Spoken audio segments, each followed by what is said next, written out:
여러분 반갑습니다. 자, 파이널 실전 모의고사 사회과목 강의를 맡은 이종학이라고 합니다. 여러분 이제 마지막 마무리 정리하면서 실전 동형 모의고사들을 이제 풀어보시게 될 텐데요. 이 실전 동형 모의고사를 통해서 현장감도 좀 끌어올리고, 그리고 또 이게 시간 제약에 따른 이 곤란함을 상당히 많이 호소하고 있거든요. 20문제를 우리가 20분 동안 푸는 게 원칙이지만, 다른 과목을 감안했을 때 우리가 사회 과목 같은 경우에도 한 10분에서 15분 안쪽으로 좀 이제 끊어줘야, 그래야지 이제 여유롭게 시간 관리가 가능합니다. 그래서 그 연습을 충분히 해보자라는 취지로 만들어진 이제 책이고요.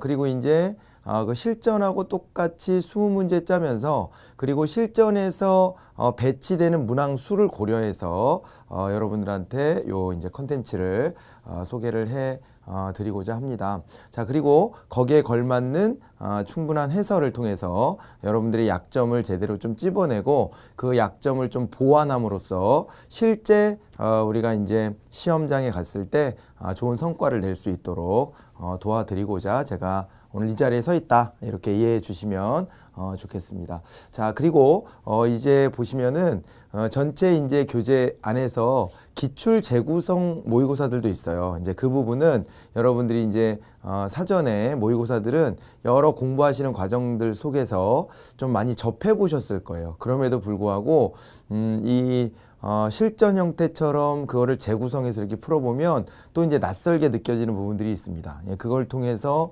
또 이 약점을 체크하실 수가 있을 거고요. 그 다음에 이제 그 부분에 대해서는 여러 가지로 많이 접해봤을 것이다 라는 전제하에 별도의 해설 강의를 하지는 않습니다. 예, 근데 그거 이외에 우리가 이제 모의고사 형식으로 해가지고 새롭게 만들어진 문제들이 있어요. 이 문제들에 대해서는 다른 데서 해설을 접해보실 수가 없으니까 저희가 이렇게 도와드리는 방향으로 강의를 기획하였다, 이렇게 또 이해해 주시면 되겠습니다. 그래서 이번 시간은 첫 시간으로서 우리 이제 실전 파이널 동형 모의고사 이제 맨 앞에 있는 컨텐츠에 대해서 제가 해설 강의를 해드리고자 해요. 자, 이제 그렇게 이해하시고 앞으로 강의 좀 잘 들어주시면 좋겠고요.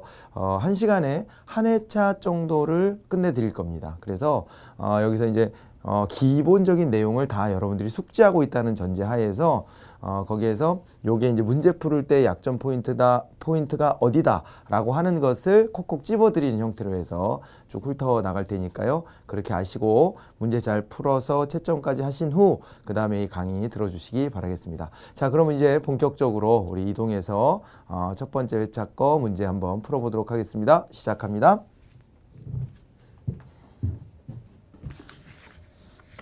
자, 이제 여러분들이 가지고 있는 교재 제2회가 되겠습니다. 파이널 실전 동형 모의고사 첫 번째 편이 되겠는데요. 요 이제 회차 같은 경우에는요, 총 20문제 중에 법과 정치가 9문제가 있고요, 경제가 6문제, 그리고 사회문화가 5문제 이렇게 구성이 되어 있습니다. 그리고 이제 합격선 정답 개수를 보시면 아시겠지만 20문항 중에서 한 18개 정도는 맞아야 합격할 수 있지 않을까, 즉 한 90점 정도는 바라보고 공부하시는 것이 좋겠다, 이렇게 제안을 좀 드렸습니다. 자, 이제 그거 감안해서 좀 보시고요. 난이도가 요 이제 합격선 정답 개수랑 연결되니까 그거 감안해서 한번 자기 성적하고 이렇게 대비를 잘 해보시기 바랍니다. 자, 그러면은 이제 문제 1번부터 바로 한번 시작해 보도록 할까요? 자, 1번 문제 한번 들어가 보겠습니다. 갑을은 대표적인 근대 사회계약론자다. 자, 우리 문항 속에서 근대 사회계약론이라고 하는 말 있잖아요. 자, 여기서 이제 힌트가 탁 떠올라야 됩니다. 우리 사회계약론 같은 경우에는요, 이렇게 되거든요. 자, 사회계약론이 나왔다. 그러면요, 문제 속에서 다소 좀 힌트가 있어요. 문제 속에서 지금 여기 우리 접하고 있는 문제처럼 근대 사회계약론자들이다, 이런 식으로 구체화시켜 주는 경우도 있지만, 이거를 이제 근대 정치사상이다, 혹은 근대 정치사상가들이다, 이런 식으로 나오는 경우들이 있어요. 그러니까 요게 나오면 근대 정치 사상이다 이런 말이 나오면 그게 곧 사회계약론을 의미하는 것이구나 이렇게 이제 떠올려 보시면 되겠고 문제 나오는 패턴은 두 가지입니다.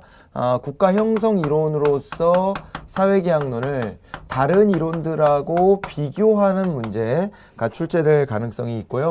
그 다음에는 이제 사회계약론자들 간의 비교예요. 학자 간 비교가 이제 문제로 출제될 수가 있는데요. 보통 우리가 이제 기출 분석을 해보면 학자 간 비교를 요하는 문제가 주로 출제돼 왔었다 이렇게 봐두시면 되고 이 문제도 마찬가지 맥락입니다. 자, 갑을 보면은요 자연 상태라는 말을 했고 그 다음에 인간은 서로가 서로를 위협하는 투쟁 상태에 있다 이렇게 되어 있고요. 이러한 투쟁 상태로부터 안정과 질서를 확보하기 위해서 상호 간의 계약을 맺는다 이렇게 되어 있습니다. 자, 여기서는요 갑의 경우에는 이제 어떻게 돼요? 갑의 경우에는 투쟁의 상태, 자연 상태를 투쟁의 상태, 만인의 투쟁의 상태로 규정을 했으니까 이건 이제 홉스가 되는 거죠. 요거 이제 보실 때 좀 약하신 분들 같은 경우에는 특히 이 부분 약하신 분들은 핵심 키워드 중심으로 학자를 비교해 두는 것이 이것이 좋겠습니다. 핵심 키워드 중심으로 좀 나눠서 보세요. 자, 그 다음에 이제 을 같은 경우에는 또 이제 그럼 어떤 핵심 키워드가 있을까? 여기 보면은요, 옳고 그름을 구별하는 법이 없고 다툼을 해결해 주는 재판관이 없어서 이게 문제다라고 되어 있거든요. 자, 요거는 이제 로크의 주장이에요. 로크. 홉스와 로크가 지금 출제가 되어 있는 것인데 선지에서 보면은요 옳은 걸 찾으라 그랬어요. 그러면 잘못된 거를 제가 지적해 드리는 게 좋겠죠. 자, 갑은 자연권이 양도될 수 없다고 본다 그랬는데 갑은요 홉스잖아요. 홉스 같은 경우에는요 전부 양도예요. 전부 양도. 천부 인권에 대한 전부 양도이고요.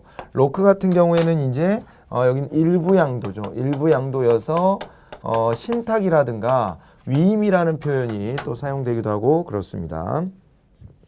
정부의 권력이 엄격한 상권 분립을 얘기했다 그랬는데 일부 양도 얘기하면서 그러면서 로크는 이권 분립론을 얘기했죠. 권력 분립론에서 이권 분립론을 제시했다. 상권 분립론은 그 이후에 몽테스키웨의 이 법의 정신이라는 저작을 통해 가지고 제시가 됩니다. 그래서 요거 이권 분립으로 가야 되고요. 그 다음에 모두 정치 권력은 자연 상태에서 유리했기 때문에 자연적 질서다라고 했는데요. 이 국가 자체는 자연적 질서는 아니죠. 자연적 질서는 아무것도 없는 상태예요. 거기에서 혼란을 극복하기 위해서 우리가 이제 이제 국가라고 하는 것을 계약을 통해 만들어낸 거죠. 인위적으로. 이제 그렇게 보셔야 됩니다. 자, 4번은 맞는 설명이 되는 건데요. 갑은 국가가 시민들의 자유를 제한할 수 있다고 보는데 을은 안정적으로 보장해야 한다고 본다. 이렇게 해서 여기는 이제 왕한테 다 맡기는 거잖아요. 그래갖고 리바이어던 절대군주 리바이어던에 의존하는 이런 모습을 보여요. 그래서 여기서는 군주 주권론을 채택하고 있는 것이니까 군주에게 우리의 모든 권리를 맡기고 군주는 우리의 자유를 제한할 수 있다 이렇게 보는 것이라고 한다면 로크 같은 경우에는 이제 국민주권론을 또 채택하고 있는 거 아니겠습니까? 국민주권론. 네, 그래서 기본적으로 자유를 좀 보장해주기 위해서 국가가 작동해야 한다 이런 입장을 가지고 있습니다. 자, 여기까지 하시고요. 2번 갑니다. 정치과정, 데이비드 이스턴의 정치과정이죠. 정치과정. 정치과정을 보면은 크게 세 가지 단계가 이제 딱 떠오르면 되는데, 자, 여기 이제 투입이 있고, 그 다음에 이거에 따라서 이제 정책 결정이 되어서 집행되는 산출이 있습니다. 그러면 또다시 재투입이 이루어지는데 이걸 이제 환류다라고 이제 볼 수가 있는 거죠.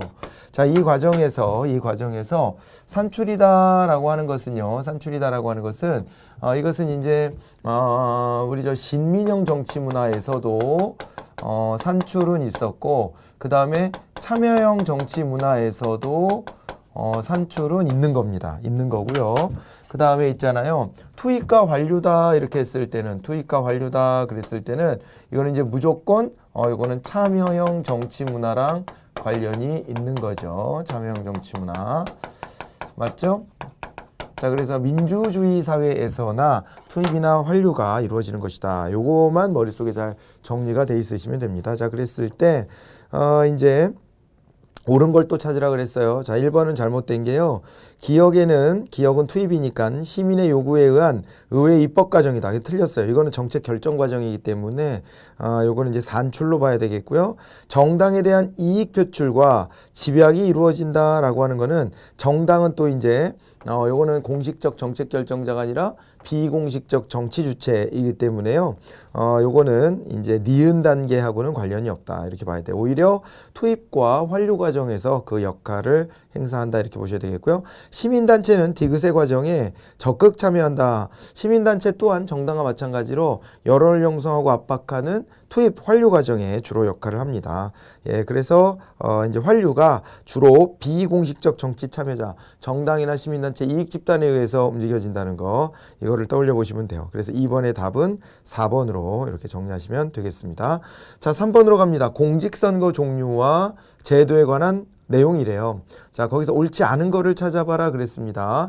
자, 대통령 5년 맞죠? 그 다음에 국회의원은요, 소선거구 다수대표제. 근데 다수대표제 중에서도 상대 다수대표제였어요. 그죠? 상대 다수대표제. 그래서 무조건 한 표라도 앞선 후보자가 당선의 기쁨을 누리게 되는 것이죠. 자, 그 다음에 지방자치단체장 같은 경우에는요, 연임이 3년임까지만 허용이 돼요. 자, 그리고 교육감 같은 경우에는 정당 공천이 허용되지 않는다는 게 특징입니다. 정당 공천을 배제합니다. 교육 문제에 있어서 너무 정파적 이해관계에 휘둘리는 것은 바람직하지 않다 해서 정당 공천을 하지 않는다라는 거 기억해 두시기 바랍니다. 자, 그래서 제가 1, 2, 4번을 먼저 설명했고 3번을 끝에 설명해 드렸는데 요게 이제 옳지 않은 것으로서의 답이 되겠습니다. 자, 4번은 전형적 정부 형태 이렇게 나와 있어요. 여러분들 이제 문제 푸실 때 자, 문제 속에서 전형적인 정부 형태다 라는 말이 나오면 뭐가 떠올라야 돼요? 전형적 정부 형태 이렇게 되면 자, 이것이 말입니다. 일단은 영국식의 의원 내각제 아니면 미국식의 대통령제다. 이게 딱 떠올라야 돼요.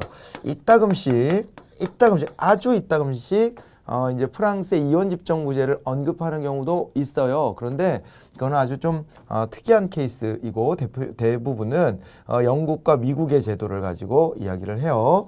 자, 이제 이게 딱 떠올라야 되고 행정부에서 의회를 선출하냐, 행정부를 의회에서 선출하냐 이렇게 돼 있는데 의회에서 선출하냐 그랬을 때 예 이렇게 되면 위로 올라간 게요. 의원 내각제입니다. 의원 내각제. 자, 그 다음에 밑에는 아니요 그랬기 때문에 대통령제가 되는 거예요. A, B 국가는 의원 내각제고 C, D 국가는 대통령제다 이렇게 봐야 되는 것인데요. 여기에서 의회 다수당이 존재하는 A 같은 경우에는 여기는 이제 한 정당이 집권을 그냥 해버리는 이런 케이스가 되는 거지만 B 같은 경우에는 의회 다수당이 없기 때문에 과반확보 정당이 없기 때문에 이 경우에는 어쩔 수 없이 이제 연립 정부를 구성해야 되는 이런 상황이다. 이런 거를 찾아내시면 됩니다. 그래서 답이 1번이에요. 답이 바로 1번이고요. 그 다음에 이제 A와 B는 국가 원수와 행정 수반이 일치한다. 그렇지 않죠? 대통령제에 대한 설명이니까 CD로 바뀌어야 됩니다. C의 경우에는 법률안 거부권이 자주 발생한다. 보니까 대통령 배출 정당에서 다수당을 차지하고 있단 말이에요. 그렇기 때문에 거부할 일이 별로 없을 거예요. 여대야소잖아요. C의 경우도 대통령제지만 여대야소가 되어 있는 상황이어서요. 그래서 법률안 거부권은 거의 잘 활용되지 않을 가능성이 높습니다. 그 다음에 D는 행정부 수반의 독재화가 우려된다 그랬는데요. D 같은 경우에는 행정부 수반의 독재화가 우려된다. 차라리 C가 더 그래요. C가. 왜냐면은 의회에 의한 견제도 잘 이루어지지 못할 것이기 때문에 그런데 D 같은 경우에는 집권당이 과반 확보를 하지 못한 상황이어서 그래가지고 이건 독재화하고는 좀 거리가 있을 수 있다. 이렇게 보시면 됩니다. 답은 1번만 해당이 됐어요. 자, 그 다음에 이제 5번은 헌법재판소에 대한 얘기입니다. 간단히 보면 되겠네요. 그쵸? 1번 옳은 거죠. 그리고 이제 2번은 헌법재판소장이 9명 헌법재판관을 후선을 통해서 이제 뽑힌다 이렇게 되어 있는데요. 틀렸습니다. 무려 헌재 소장 같은 경우에는 기본 전제 조건이 헌법재판관 중에서예요. 헌법재판관이 먼저 되어 있어야 합니다. 헌법재판관 중에서 대통령이 임명하죠. 대통령이 임명을 하는데 대통령이 그냥 임명할 수 있는 건 아니고 대통령이 국회 동의를 얻어야 합니다. 국회 동의 하에 임명한다 이렇게 보셔야 돼요. 헌법재판관 중에서 임명을 하되 대통령이 국회 동의하에서 임명한다. 자, 2번이 답이 됩니다. 요거 9명이 모여갖고 호선을 통해서 장을 뽑는 것은 중앙선거관리위원회이죠. 중앙선거관리위원회는 중앙선거관리위원들이 모여가지고 호선을 통해서 이제 거기 선관위원장을 이제 뽑습니다. 자, 이제 그거를 갖다가 여기다 더 씌워놓은 거예요. 2번이 답이 됩니다. 3번 맞고 4번 맞고 예, 이렇게 봐두시면 돼요. 헌법재판관은 9명 전원을 대통령이 임명하되 다만 여기 보면은 국회가 선출한 3명도 임명해줘야 하고 대법원장이 지명한 3명도 대통령 임명을 해줘야 되는 이런 상황이었습니다. 자, 이제 6번에 국제정치를 바라보는 관점이다 이렇게 되어 있어요. 국제정치를 바라보는 관점이다 라고 했는데 두 가지 배웠죠. 우리 두 가지가 있어요. 두 가지가 있는데 하나가 이제 현실주의 관점이었고요. 현실주의. 또 하나가 이제 자유주의의 관점이에요. 자유주의다 혹은 이상주의다 라고 얘기를 하죠. 이렇게 두 가지가 머릿속에 딱 떠오르시면 되겠습니다. 그랬는데요. 지금 보니까요. A 관점에서 본 정보기술은 국가이익을 극대화시키는 도구로 사용되는 권력자원 중 하나다 이렇게 되어 있어요. 따라서 정보기술은 첨단 하드웨어의 보급이나 국가전략산업의 발달 정도로 이해가 된다. 국가이익의 극대화다 이랬을 때는 현실주의에 가까울 수 있는 거고요. 그 다음에 B 관점에서는 국제협력을 달성한다 그랬으니까 요거는 이제 자유주의가 될 수 있겠습니다. 그래서 여기 보면 이제 현실주의가 A 관점이었고 그 다음에 이제 자유주의가 B의 관점이다 이렇게 이제 보시면 돼요. 평화유지를 위해 집단안보 체제 구축을 강조하는 것은 자유주의가 돼야 되니까 1번 틀렸습니다. 현실주의에서는 세력균형 전략이었어요. 자, 그 다음에 B 관점은 외교정책 수단으로 위협보다는 설득 타협이겠죠. 서로 이제 공존하려는 길을 모색하는 거. 요게 이제 핵심입니다. A 관점과 B 관점 모두 국제법의 역할에 대해서 부정적이다. 자, 현실주의는 국제법을 잘 신뢰하지 않지만 자유주의에서는 국제법에 대한 의존도가 굉장히 높아요. 그 다음에 국제사회를 무정부 상태로 규정하는 것은 현실주의가 되고요. 자유주의에서는 그래도 우리가 국제기구 같은 걸 만들어서 이것이 아예 정부의 스타일은 아니지만 정부 비슷한 정부틱한 역할을 한다 이렇게 생각을 하기 때문에 6번의 답은 2번이 되겠습니다. 자, 7번으로 갑니다. 근대형법 최고의 원리 그랬습니다. 근대 형법의 최고의 원리, 형법의 최고의 원리예요. 법률이 없으면 범죄도 없고 형벌도 없다 그랬습니다. 그러면 우리가 알고 있는 게 이게 뭐가 돼요? 죄형 법정주의가 되는 거죠. 범죄와 형벌은 말이에요. 법으로 정해져 있어야 한다. 그래서 죄형 법정주의다. 이렇게 보셔야 돼요. 이거에 대한 설명을 옳은 걸 찾아라 이렇게 되어 있는데요. 관습형법 금지의 원칙 있죠. 죄형 법정주의 밑에 이제 세부 원칙들이 있어요. 그러면 관습형법은 안 된다라고 하는 게 있었고요. 기억나세요? 관습형법은 금지된다라고 하는 게 있었고요. 그 다음에 명확성이 있어야 된다 그랬었을걸요. 명확해야 돼요. 뭐가 범죄가 되고 뭐가 범죄가 아닌 건지가 명확해야 되고 그 다음에 적정성도 갖추고 있어야 됩니다. 이 범죄의 정도에 따라서 온당한 처벌 수위가 마련되어 있어야 한다라고 하는 것이고요. 그 다음에는 이제 유추해석이 안 된다라고 하는 거죠. 유추해석이 금지가 원칙적으로는 금지가 됩니다. 유추해석이 피고인에게 유리한 경우를 제외하고는요. 유추해석을 하지 못하게 하고 그 다음에 또 하나가 불소급 원칙이죠. 소급해서 적용되지 않습니다. 불소급 원칙. 이렇게 해서 5가지가 있었단 말이에요. 죄형 법정주의에. 자, 근데 1번은 관습 형법 금지의 원칙인데 원칙이 있는데 여기서는 관습법에 의해서 처벌해야 한다 그랬으니까 틀린 얘기가 되고요. 그 다음에 2번 같은 경우에는 말입니다. 과도한 형을 부과해서는 안 된다 그랬는데 범죄와 형벌 간의 적정한 균형이 이루어져야 한다 그랬습니다. 범죄와 형벌 간의 적정한 균형이면 우리가 적정성이 되는 것이고요. 범죄의 불법과 책임에 비하여 과도한 형을 부과해서는 안 된다 이렇게 되어 있어요.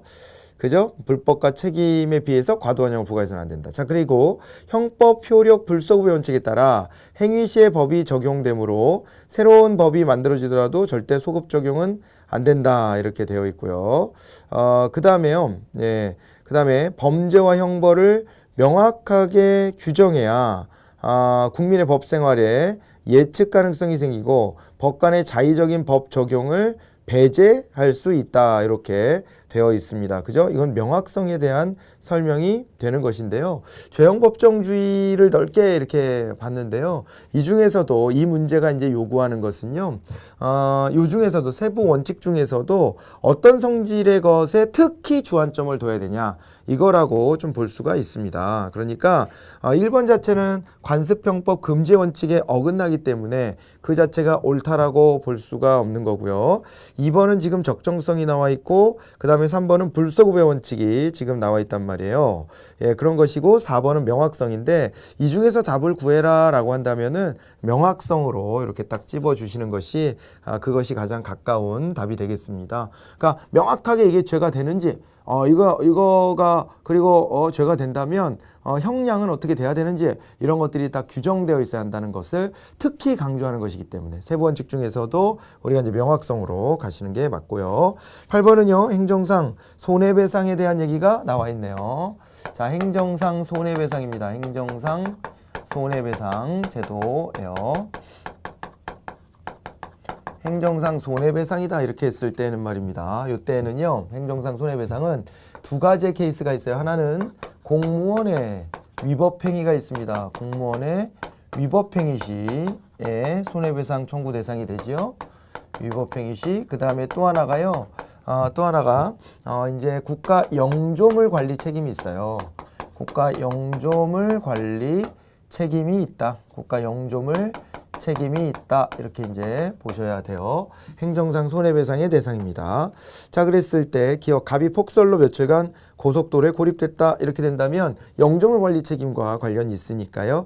요거 해당이 되고요. 을이 부당한 영업정지 처분으로 영업손실을 입었다. 이렇게 되는 경우는 부당한이라는 말이 들어가 있죠. 그래서 이건 공무원의 위법행위의 가능성이 있습니다. 그래서 이것도 해당이 될 수 있는데요. 디귿 같은 경우에는 토지 사용에 제한 정도고 그 다음에 리을은 아예 토지를 수용당한 정도니까 디귿과 리을은 행정상 손해배상이 아니라 손실보상의 대상이다. 이렇게 보시는 게 맞겠습니다. 아셨죠?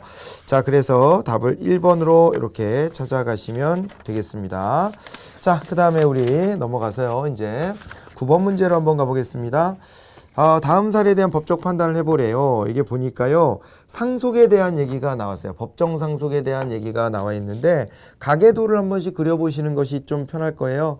아버지는 할머니, 어머니, 형, 누나, 나 그리고 어머니 뱃속에 동생을 남겨놓고 유언도 없이 교통사고로 돌아가셨다. 이렇게 되어 있습니다.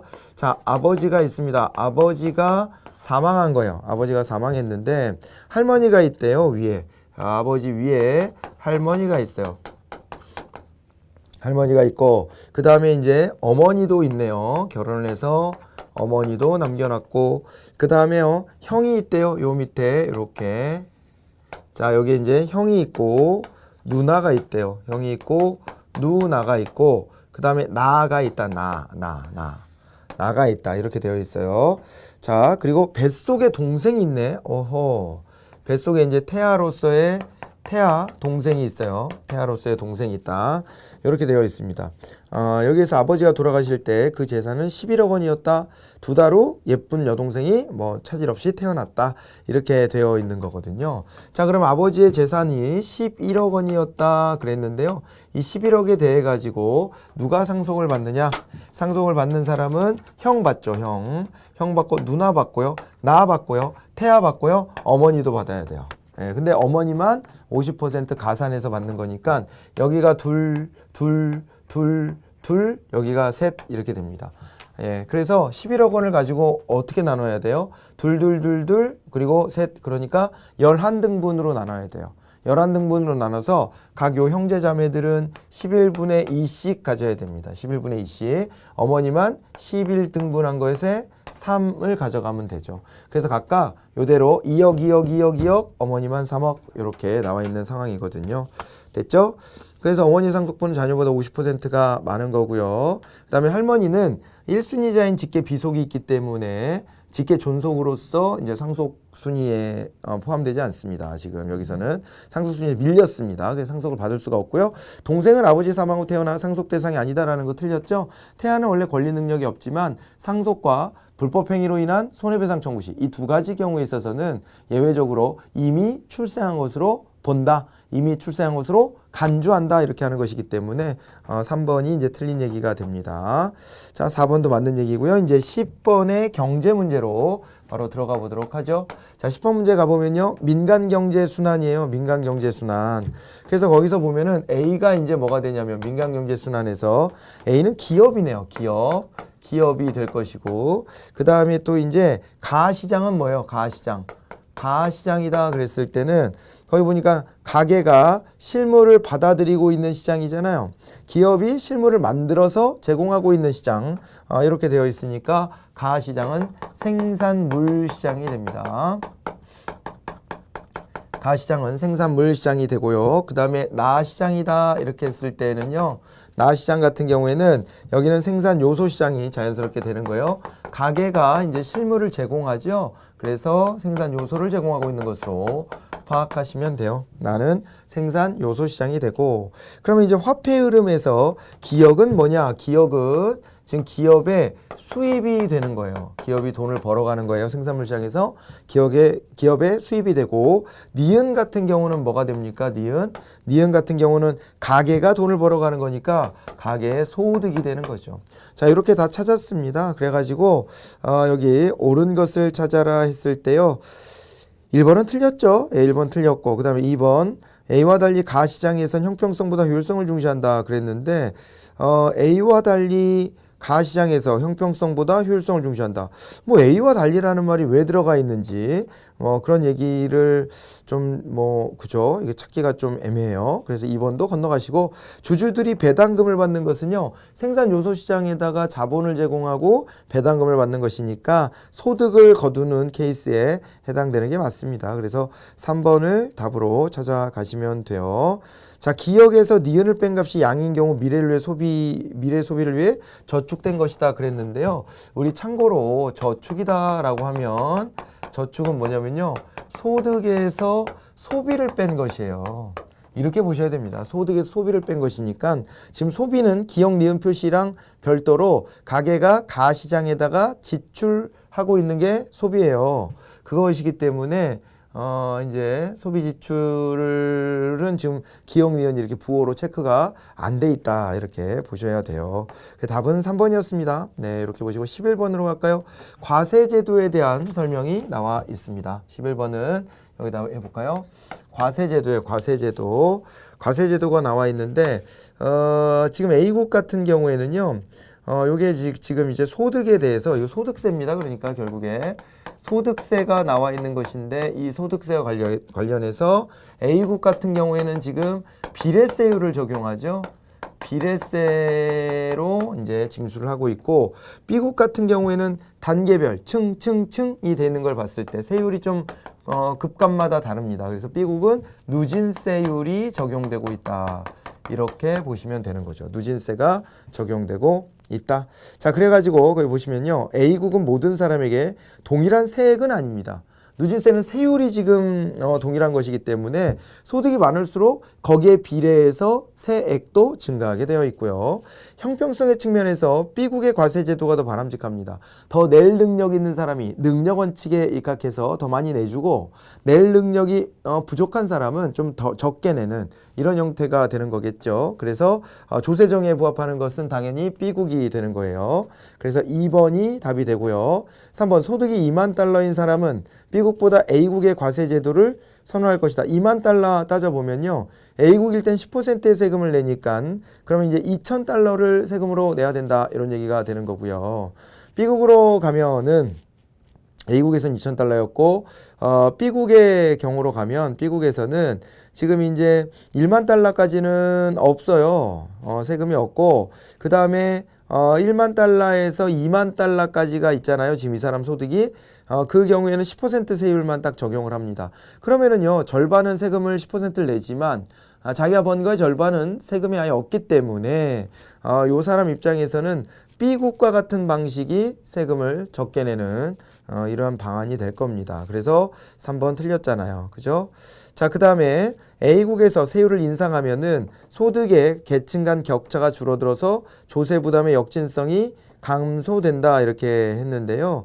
A국에서는요, 이 세금 제도 자체가 지금 비례세율이기 때문에 세율을 인상한다라고 했을 때 소득의 계층 간 격차가 줄어들기보다는 오히려 더 늘어날 수도 있다 이렇게 봐야 됩니다. 왜냐하면 이거는요. 이런 거거든요. 100만 원 번 사람 10% 세금 내면은 10만 원이죠. 90만 원으로 생활해야 돼요. 너무 버겁지 않아요? 여기서 만약에 세금이 20%로 올랐다 쳐봐요. 그럼 이제 80만 원으로 생활해야 돼요. 근데 1000만 원 번 사람 100만 원 세금 내야 되다가 200만 원 세금 냅니다. 그래도 800만 원이 남아요.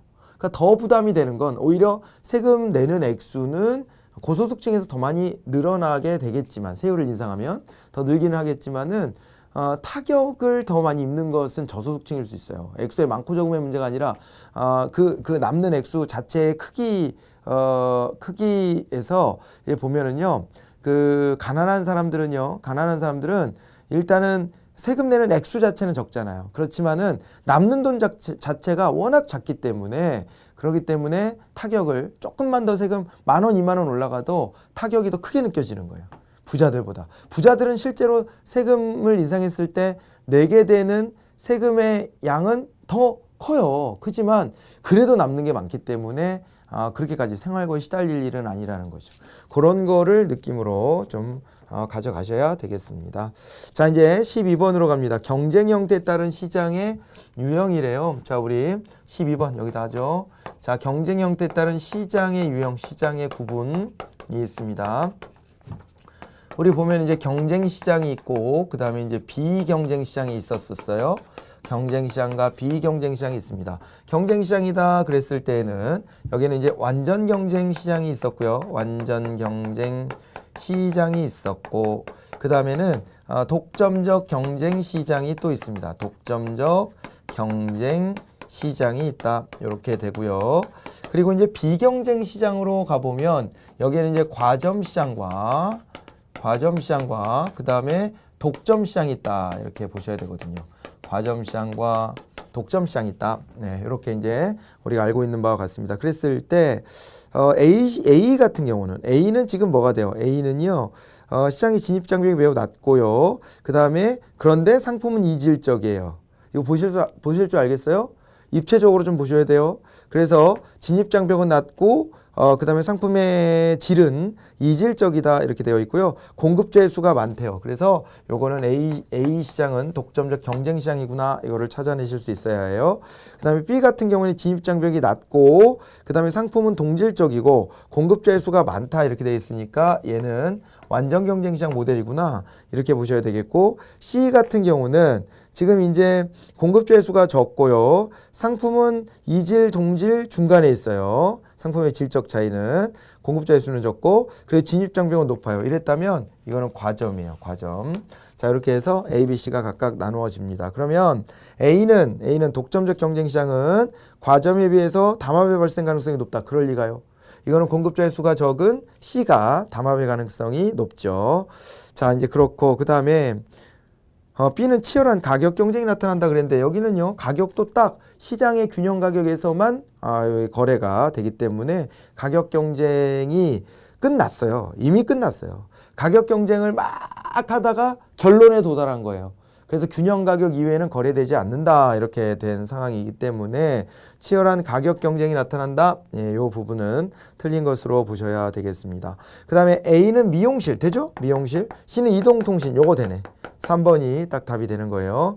A와 달리 B는 공급자가 시장 가격을 설정할 수 있다 그랬는데요. B는 여기 가격 순응자예요. 오히려 가격을 설정한다면 독점화가 돼야 가격을 설정할 수 있는 힘을 갖게 되는 거거든요. 그래서 요거 답은 3번밖에 되는 게 없네요. 13번으로 갑니다. ACJ 시장 변화 이렇게 되어 있어요. 이건 이제 우리 연관제라고 하는 거잖아요. 연관제, 관련제라고 하는 것인데 연관제를 보는데 A와 B는 서로 대체 관계에 있고 A와 C는 서로 보완 관계에 있다 이렇게 되어 있어요. 디젤은 AJ 원료로 사용되는데 올해 디젤 시장에서 디젤 공급이 증가했대요. 디젤 공급이 증가했다면 디젤 같은 경우에는 공급 증가가 있었으니까 가격은 떨어지고요. 그죠? 가격은 떨어지고 거래량은 수량은 증가했다 이렇게 봐야 되죠.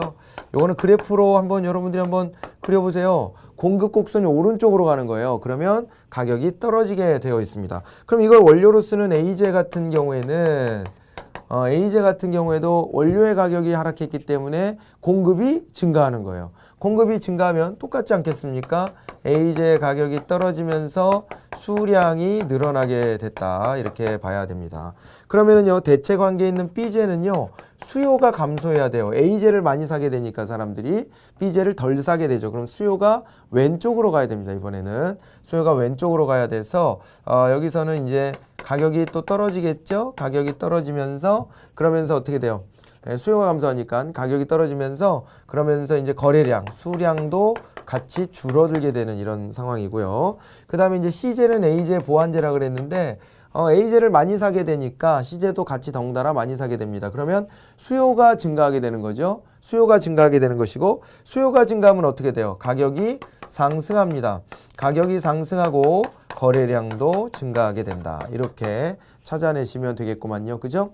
자, 이렇게 했을 때 어떻게 돼요? 그러면은요, 옳은 것을 찾으면 B제와 달리 C제의 수요는 증가한다. B제는 수요가 감소한다 그랬고 C제는 수요가 증가한다. 이렇게 얘기했으니까 답을 4번으로 이렇게 보셔야 돼요. A제 수요는 증가한다 근데 공급이 증가하는 케이스였고요. B제 판매 수입은 줄어들 수밖에 없을 것이고 C제 시장에 초과 공급이다 이렇게 말할 수는 없죠. 초과 공급은요 적정한 균형 가격보다 이제 가격이 인위적으로 높게 설정됐을 때 그럴 때 이제 초과 공급이 발생하는 거니까 전혀 관계가 없어요. 자, 이렇게 보시고 14번 다음 그래프에 대한 분석으로 옳은 것은 그랬습니다. 여기로 한번 가볼까요? 14번으로 한번 가보겠습니다. 요쯤부터 한번 지우고 제가 설명을 드릴게요. 자, 다음 그래프에 대한 분석 이렇게 했는데요. 지금 2006, 2007, 2008, 2009, 2010이 나와 있습니다. 그 중에서요, 자, 지금 퍼센테이지로 나와 있는데, 명목 GDP 증가율이라고 하는 것이 지금요, 그 점선이에요. 명목 GDP가 2%에서 4%, 그 다음에 2%, 그리고 또다시 2%, 그랬다가 0% 이렇게 왔단 말이에요. 자, 그리고 그때 이제 물가 상승률을 감안해 보면, 물가 상승률 2%, 0%, 0%, 그 다음에 2% 이렇게 이제 되어 있어요. 보실 수는 있겠죠? 자, 그러면은요, 2006년과 2009년의 물가가 같다 그랬는데, 2006년과 2009년의 물가가 같나요? 자, 2006년에 2% 오른 상태에서 2007 유지, 2008 유지, 2009에 또다시 2%가 올라요. 그러니까 2006 수준보다 물가가 2%가 올랐어요. 그래서 물가가 같다는 말은 틀렸고요. 실질 GDP가 가장 큰 해는 2010년이다 그랬는데 2006보단 2007이 커요. 그리고 2007과 2008은 같아요. 2009도 아니 같지 않지. 잘못 말했습니다. 다시. 2006보다 2007이 더 크죠. 4%가 올랐으니까 그 상태에서 다시 2008에 2%가 성장한 거예요. 그러면은 2007보다 2008이 또 더 커요. 그런 상태에서 2009년에도 2% 성장을 한단 말이에요. 그럼 2009가 또 더 커요. 계속 커졌어요. 그러다가 2009의 수준이 2010년에 유지가 됐다. 이렇게 되어 있으니까요.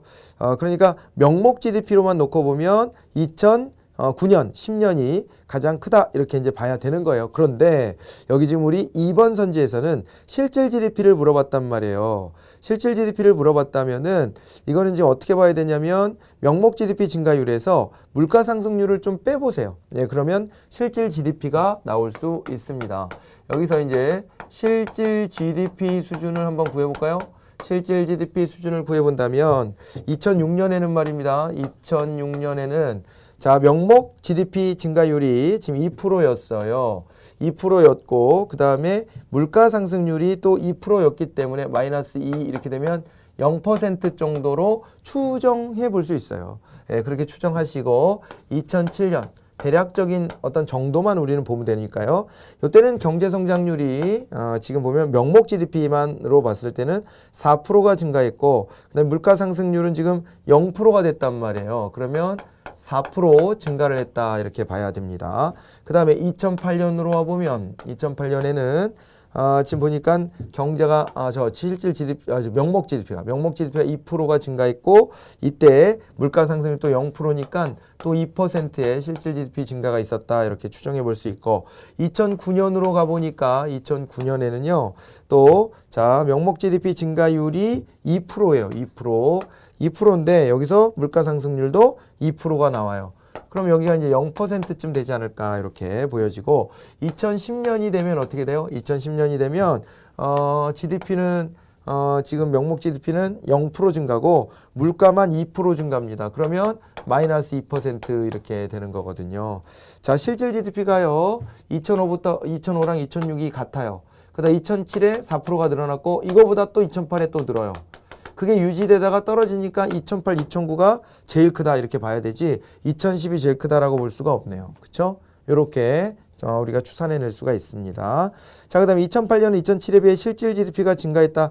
2008년은 2007에 비해 2%만큼 또 실질 GDP가 증가했다라고 봐야 되기 때문에요. 답을 3번으로 이렇게 봐주시면 되고, 2009년에 명목 GDP 증가율이 2%였고 실질 GDP 증가율은 0%였기 때문에요. 이것도 틀린 얘기가 되네요. 자, 15번으로 이제 가보겠습니다. 환율 변동입니다. 15번은 환율의 변동 추이입니다. 일본에서 수입한 부품으로 만든 제품을 미국에 수출하는 국내 기업은 유리해졌대요. 자, 보실래요? 일본에서 수입한 부품으로 만든 제품을 미국에 수출하는 국내 기업은 유리해졌고, 그 다음에 일본 대학에 유학하고 있는 자녀에게 학비를 보내는 한국 학부모는 불리해졌다 이렇게 되어 있어요. 그러면 밑에 거 먼저 보고 이제 원엔 환율을 먼저 유추해 보면 됩니다. 원엔 환율 이거를 보면 원엔 환율은 지금 어떻게 됐다라고 봐야 돼요. 일본 대학에 유학하고 있는 자녀에게 학비를 보내는 한국 학부모가 불리해졌다는 것은 환율이 상승했다는 것을 의미합니다. 환율이 상승했기 때문에, 원엔 환율이 상승했기 때문에 100엔당 몇 원이냐 했을 때 환율이 상승해가지고 결국에 이제 부담이 되는 거거든요. 자, 이런 상황인데, 그러면 일본에서 수입한 부품으로 물건을 만들려면 이것도 불리해진 거예요. 불리해졌는데, 그런데 불리해졌지만 결국 이렇게 만든 제품을 미국에 수출할 때는 최종적으로는 유리해졌다는 얘기거든요. 그러면 이거는 뭘 봐야 되냐면요, 원 달러 환율도 상승한 거예요. 그죠? 일본 거 수입해 오는 거는 불리해졌잖아요. 환율이 상승해서. 수입이 불리하죠. 환율이 상승하면. 근데 환율이 상승할 때 수출은 유리해지거든요. 그럼 원 달러 환율도 상승했다는 거예요. 여기도 환율이 상승했다는 건데, 요게 요만큼 올랐다면 얘는요 이렇게 더 많이 올랐다 이렇게 봐야 돼요. 예, 그래서 최종적으로 유리해졌다 이렇게 봐야 되기 때문에 둘 다 환율이 오르되 원달러 환율이 더 급격하게 오르는 형태, 이거를 찾아주시면 돼요. 그게 이제 2번이 되는 겁니다. 자, 이제 16번부터는 사회문화 영역이 되겠습니다. 자, 16번부터 한번 가볼까요? 서로 다른 연구 방법을 사용하는 가나 연구에 대한 설명 그랬습니다. 가를 보니까 원만한 교우관계도와 학업 성적과의 상관관계를 파악하신대요. 자, 그러면 가는 실증적 연구가 되는 거죠. 그리고 나 같은 경우에는요, 학생들이 교우관계를 형성해가는 과정과 그 과정에서 발생하는 심리 상태를 심층적으로 이해한다. 심층적으로 이해한다. 직관적인 통찰을 하겠다. 그랬으니까 이거는 해석적 연구다 이렇게 보시면 되죠. 요즘에는 이제 다른 말로 뭐라고 하냐, 실증적 연구를 얘를 양적 연구다 라고 부르고요. 그 다음에 해석적 연구다 그랬을 때는 질적 연구다 이렇게 얘기하는 거죠. 양적 연구, 질적 연구 나눠서 보시면 됩니다. 그러면 가는 연구자와 연구 대상자의 엄격한 분리가 가능하다. 그래갖고 또 다른 말로 하면 이쪽도 지워버릴게요. 여기도 지우고 여기다가 좀 연결해 보면, 자, 얘는 실증적 연구, 양적 연구 그랬을 때는 이거는 가설을 설정하고 진행하는 연역적 연구 방법이 되고요. 그러면서 이거는 자연과학에서도 적용 가능한 연구 방법이다. 그래서 뭐라 그랬냐면 방법론적 일원론이다 이렇게 얘기를 했던 거잖아요. 그래갖고요. 자, 그렇게 따지면은 이제 1번이 맞는 거죠. 연구자와 연구 대상의 엄격한 분리가 가능하다. 객관적인 연구가 가능하다 이렇게 보는 거고요. 그 다음에요. 이제 얘는 질적 연구, 귀납적 연구죠. 결론을 미리 내려놓지 않고 연구하는 귀납적 연구가 되고, 자연현상에서는 이런 연구를 하지 않으니까 방법론적 이원론이다 라고 얘기를 했단 말이에요. 방법론적 이원론. 그래가지고 가와 달리 나는 상황 맥락을 통한 이해를 중시한다 그랬는데, 이것도 맞는 얘기예요. 상황 맥락. 왜 이런 일이 벌어졌을까를 맥락을 통해서 파악하는 거고요. 3번 나와 달리 가는 직관적 통찰, 비공식 자료를 중시한다. 틀렸네요. 이건 나예요. 해석적 연구에 쓰는 방법이야. 전문가의 직관적 통찰이 중요하다. 3번을 답으로 찾으세요. 4번 나는 사회문화 현상에서 자연현상과 같은 법칙 발견은 어렵다라고 본다. 이거 맞는 얘기로 보시면 되겠네요. 16번까지 이렇게 해결을 해봤습니다. 자, 그 다음에 우리 17번으로 이제 넘어가 볼까요? 17번으로 가보면 밑줄 친 부분이 의미하는 사회학적 개념 그랬습니다. 자, 이거를 보면은 자신의 어떤 루틴한 이 생활들 요거 쭉 좀 얘기하고 있어요. 이렇게 하면서 사회에는 나로 하여금 어떤 행위를 하게 하는 보이지 않는 큰 프로그램이 존재한다 이렇게 되어 있기 때문에요. 17번에서 떠올려 볼 만한 것은 뭐냐면 개인과 사회의 관계를 바라보는 관점 중 사회 실제론을 떠올려 보시면 돼요. 사회 실제론, 사회가 실질적으로 존재해서 개인의 삶에 영향을 미친다 이렇게 보시면 돼요. 그래서 이거는 구성원의 자유의지가 큰 힘을 발휘하지 못하고요. 미적 관점이 아니라 거시적 관점이죠. 사회실제론이다 그랬을 때는 뭐예요? 사회실제론은요. 개인과 사회 관계가 있을 때 사회가 더 세요. 이렇게 보는 거죠. 그래서 사회는 뭐였어요? 사회는 개인의 합에 머무르는 것이 아니라 개인의 합 그 이상이다 라고 얘기를 했단 말이에요. 사회는 개인의 합 그 이상이다 이렇게 보는 게 사회실제론이었습니다. 자, 그렇게 되고 사회실제론 같은 경우에는 그러다 보니까 우리가 이제 집단주의 같은 거 이런 거랑 연결이 되었고, 그 다음에 나쁘게 보면은 이게 전체주의화될 우려도 있어요. 그랬었던 것이고, 그 다음에 사회실제론이라고 하는 것은 사회유기체설하고 관계가 또 있었어요. 사회유기체설. 요래 갖고 사회실제론을 딱 분석해 봤을 때 이건 거시적 관점이죠. 사회를 더 크게 본다. 요게 거시적 관점이다. 이렇게 또 체크 가능합니다. 사회는 단순히 개인들의 총합이 아니라 합 이상이다 그랬어요. 그 개인의 외부에서 영향력을 행사하고 행동을 주재하는 게 바로 사회다. 이렇게 봐서 17번의 답은 4번이 됩니다. 자, 18번은 이제 문화의 속성인데요. 문화의 속성이다 그러면 뭐 상징성, 공유성, 학습성, 축적성, 변동성, 그 다음에 총체성, 다양성, 상대성 이런 것들 쭉 있었단 말이에요. 있었는데 그 중에서요, 인터넷 실명제 위헌 결정으로 인터넷 댓글을 달 때 자신의 실명을 밝힐 필요가 없어졌대요. 그러자 뉴스에 대한 일반인 인터넷 댓글이 크게 증가했고, 또한 타인에 대한 악성 댓글과 명예훼손이 증가하고 특정 사건에 대한 찬반 토론이 인터넷상에서 격렬하게 벌어지기도 했다. 인터넷에 어떤 작은 변화가 일어나니까 여러 가지 삶의 양식들이 막 영향을 받으니까요. 이거는 이제 전체성에 대한 얘기가 됩니다. 전체성 같은 말로 총체성이라고 하죠. 총체성, 전체성, 총체성이 있다. 그렇게 보시면 돼요. 답은 3번이 되겠습니다. 1번은요 축적성 정도로 보셔야 되고요.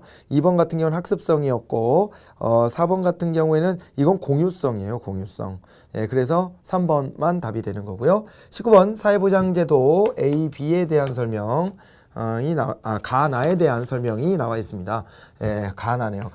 가로 보니까 65세 이상 노인들의 빈곤을 완화하기 위해 저소득층 노인을 대상으로 일정 금액을 국가가 전액 지원한다 이렇게 되어 있는데요. 여기는 국가의 전액 지원이 중요해요. 파악하실 때 국가의 전액 지원이다 이렇게 하면 얘는 그러므로 공공부조제도가 되는 거죠. 공공부조제도가 됩니다. 그리고 이 실제 나와 있는 제도는 기초연금 제도잖아요. 그 다음에 이제 나 같은 경우에는 뭐가 되냐면 고령이나 노인성 질병 등으로 인하 6개월 이상 동안 혼자서 일상생활 수행하기 어려운 노인 등에게 신체활동 또는 가사지원 등의 장기 요양급여를 사회적 연대 원리에 의해서 제공한다 이렇게 되어 있어요. 사회적 연대에 의해서 제공하는 말 그대로 그냥 사회보험제도 그랬는데, 이거는 이제 부담이 이제 나눠지는 거죠. 사실은 가입자도 있고요, 기업도 내고 정부도 내는 거예요. 예, 그래서 이거 사회 연대 원리라 그랬고 아예 대놓고 거기 사회보험제도라고 얘기도 했어요. 이 제도가 노인장기 요양보험인데요. 예, 사회보험제도의 한 가지 노인장기 요양보험. 건강보험료 낼 때 거기에 이제 통합징수된다 이렇게 보시면 되는 건데 나는 수혜자가 그 비용의 일부를 부담을 합니다. 그리고 가와 달리 나는 복지병을 유발한다. 복지병 유발은 가랑 관련이 있어요. 공공부조제도 같은 경우에는 여기서는요. 공공부조제도는 차상위 계층 있죠. 특히 혜택을 받는 사람들 바로 위에 있는 차상위 계층들은 차라리 일을 하지 않고 나도 혜택 받는 사람으로 떨어져야 되겠다라는 판단을 하게 돼요. 그래서 차상위 계층들이 특히 그러는데 차상위 계층의 근로의욕이 떨어집니다. 근로의욕이 저하돼요. 차상위 계층만 그런 게 아니라 또 그러면은 아예 이 혜택을 받고 있는 사람들도 올라갈 생각을 안 하겠죠. 예, 그런 게 이제 문제가 됩니다.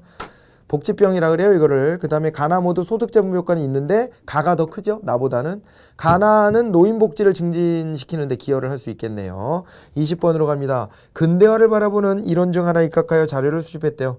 저소득 국가에 대한 다국적 기업의 수탈 방식, 식민지 정책에 나타난 강대국의 천연자원 수탈 방식, 뭐 이런 얘기 나오는 거 보니까 떠오르는 게 딱 있어요. 종속이론이겠네요. 종속이론. 자, 다국적 기업이 현지 기업의 이윤 축적을 막는 방식, 저소득 국가의 국제거래 증가가 경제적 자립에 미치는 악영향. 종속이론은 이렇게 보는 거죠. 이렇게 그리지 말고요. 가운데다 놓을게요. 가운데다. 자자자, 가운데다 놓으면 이렇게 해가지고 중심부 국가가 있고요. 그 다음에 여기에 이제 주변부 국가가 있는 거예요. 주변부 국가가 있는데 결국에는 어떻게 되냐면 여기 이제 중심부 국가가 주변부 국가들로부터 착취와 억압을 해가지고 지들의 이익을 막 가져가요. 그러다 보니까 주변부 국가는 결국 어떻게 되냐? 여기는 이제 미발전은 아니다. 발전이 어느 정도 되는 건 맞다. 그렇지만은 저발전 상태에 머무를 수밖에 없더라 이렇게 얘기하는 거거든요. 그렇죠? 저발전 상태에 머무를 수밖에 없더라. 그 얘기입니다. 예, 그래가지고요. 이 자료와 관련 있는 내용은 뭐냐 그랬는데 이거는 서구 중심의 진화론하고는 좀 거리가 있고요. 그 다음에 저발전 상태이라고 했지 미발전은 아니라서 2번도 틀려요. 그리고 전통사회, 근대사회 공존 보완하고는 관련이 없고 외국하고의 관계에서 이 파악을 하고 있고요. 많은 빈곤국가의 노동자들이 적은 임금을 받고 다국적 기업의 생산을 책임지고 있다. 요게 이제 종속이론과 관련이 있겠네요. 자, 이렇게 해서 우리 모두 준비한 20문제를 다 풀어봤습니다. 다 풀어봤고요. 그리고요. 그 다음에 이제 여러분들이 이제 보시다시피요. 아주 기본적인 내용들 있잖아요. 기본적인 내용에 우리가 좀 충실할 필요가 있다라는 것을 아셨을 거예요. 지금 보면은 뭐 문제 난이도가 아주 높거나 이러지는 않습니다. 않고. 그래서 이제 90점 이상 맞아야 된다고 말씀드렸는데 그러기 위해서는, 남들이 틀릴 만한 거를 나는 맞추겠다. 이런 생각보다는 남들이 틀리지 않는 것을 나도 틀리지 않는 게 중요하겠다. 이렇게 생각하고 그 기본에 충실하게 공부를 해놓으면 결국에는 합격을 해요.